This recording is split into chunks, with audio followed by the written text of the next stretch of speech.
Dobar dan svima, ja sam trener plivanja Ivan Perzel, a sa mnom je danas buduća paraolimpijka Marija Badrov. Danas ćemo raditi vježbe za osobe s amputacijama. Marija Badrov je osoba koja ima skraćenu desnu nogu. Hrvatski paraolimpijski odbor i mi vas pozivamo da uhvatite formu sa paraolimpijcima i da vježbate s nama. Današnje vježbe fokus stavljaju na kralježnicu, obzirom da osobe sa amputacijama imaju probleme s kralježnicom, tako da mi danas radimo jačanje trbušne muskulature i leđne muskulature. Prvi dio treninga radimo razgibavanje i zagrijavanje. 5 minuta radimo razgibanje lokomotornog sustava, svih zglobova, svih mišića tijela.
Stavljamo 4 minute gdje radimo intervalni trening. Radimo 20 sekundi jumping jacks i 10 sekundi pauzu kako bismo podigli cirkulaciju i podigli temperaturu tijela, odnosno pripremili tijelo za nadolazeći trening. Sljedeći dio treninga je mobilnost, u kojem podižemo opseg pokreta u svim zglobnim sustavima tijela. Radimo 1 do 2 kruga sa pauzom 1 minute između svakog kruga. Prva vježba je mačka, gdje radimo na razgibavanju naše kralježnice. Radimo 15 do 20 ponavljanja. Druga vježba, u slijedu radimo naizmjenično ruke iza glave. Pazimo na disanje, izdisaj ide kad su ruke iza glave, odnosno iza leđa. U središnjoj poziciji radimo udah i izdah kad radimo suprotnu stranu. Radimo 12 do 15 ponavljanja. Sljedeća vježba je mobilizacija ramenog područja. Isto tako radimo je u sjedu te radimo rotacije prema gore i prema središnjoj poziciji tijela. Radimo 10 do 15 ponavljanja. Sljedeća vježba je također za mobilizaciju ramena.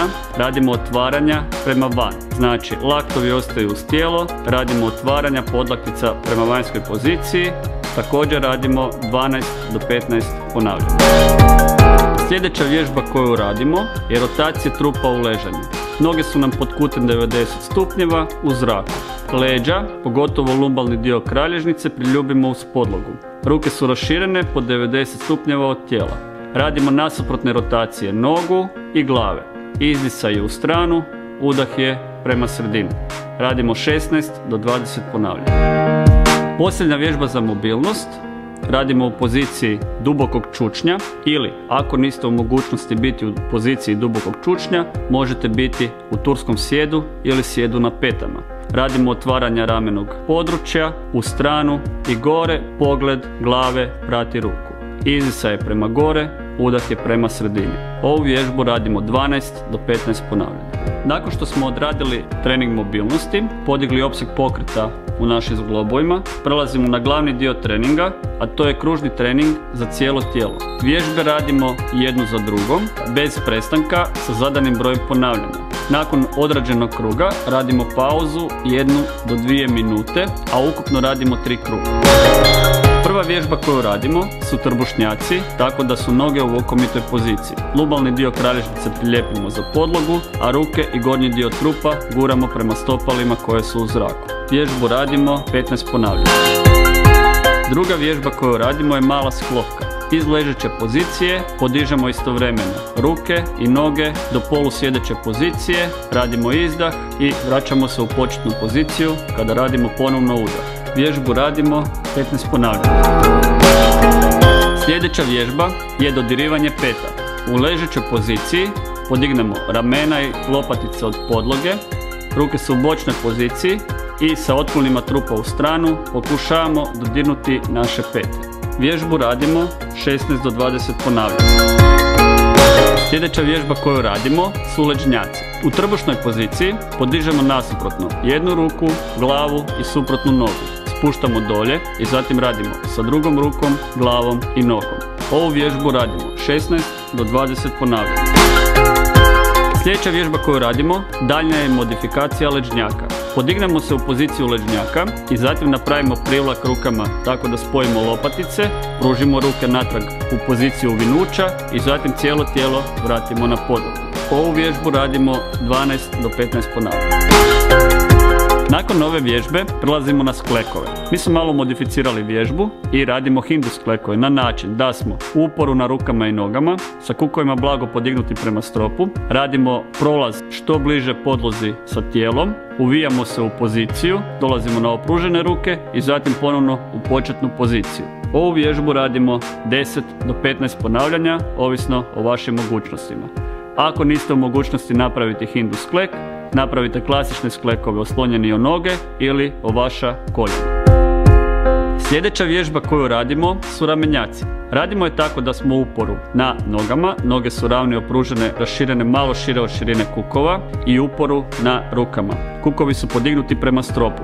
Tvorimo oblik piramide. Spuštamo se glavom između ruku i vraćamo se u početnu poziciju. Ovom vježbom vraćamo naš rameni pojas. Vježbu radimo 12 do 15 ponavljanja. Sljedeća vježba koju radimo su dipsevi. Dovoljna nam je jedna stolica, noge stavimo ispred tijela, leđa spuštamo uz stolicu i oslanjamo se o ruke. Nakon što smo se pustili do pozicije od 90 stupnjeva između podlaktice i nadlaktice, vraćamo se u početnu poziciju. Ako vam je teško, imate opružene noge možete i pogrčiti u koljenu. Ovu vježbu radimo 12 do 15 ponavljanja.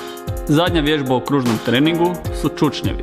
U ovom slučaju mi smo radili sa stolicom gdje ste radili čučanj tako da kukovi samo dodirnu stolicu, nikako ne sjedamo punom težinom tijela na tu stolicu. Nakon što kukovi dodirnu stolicu radimo pružanje u nogama i natrag do početne pozicije. Ovu vježbu radimo 12 do 15 ponavljanja.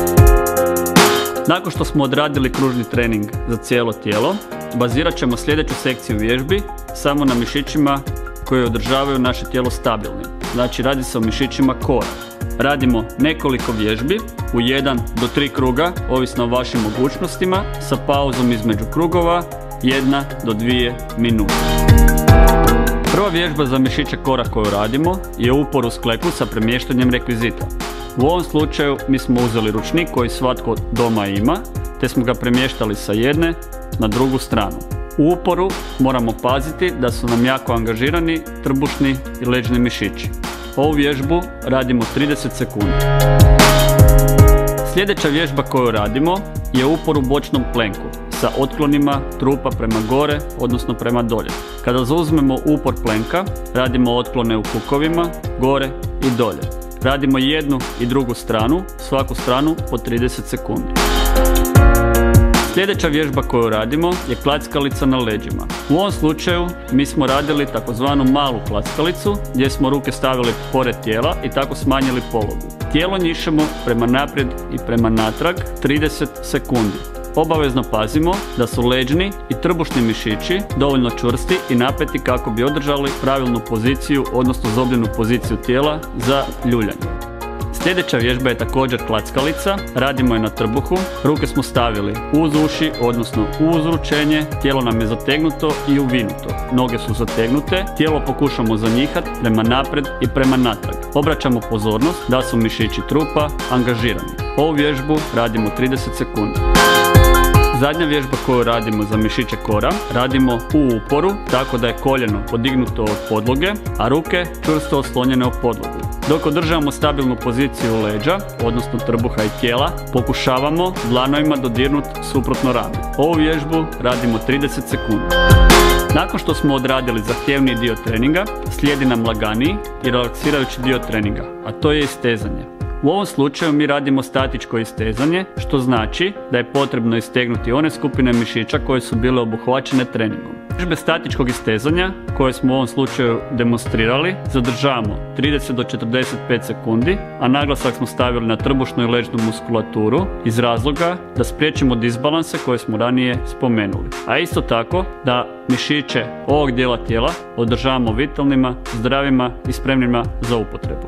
Obzirom da osobe s amputacijama često imaju probleme sa kralježnicom, odnosno često se događaju disbalansi u kralježnici, mi vas svojim putem pozivamo da vježbate redovito, da vježbate s nama i da budete aktivni, pogotovo u ovom periodu kada smo svi zaključani u našim domovima.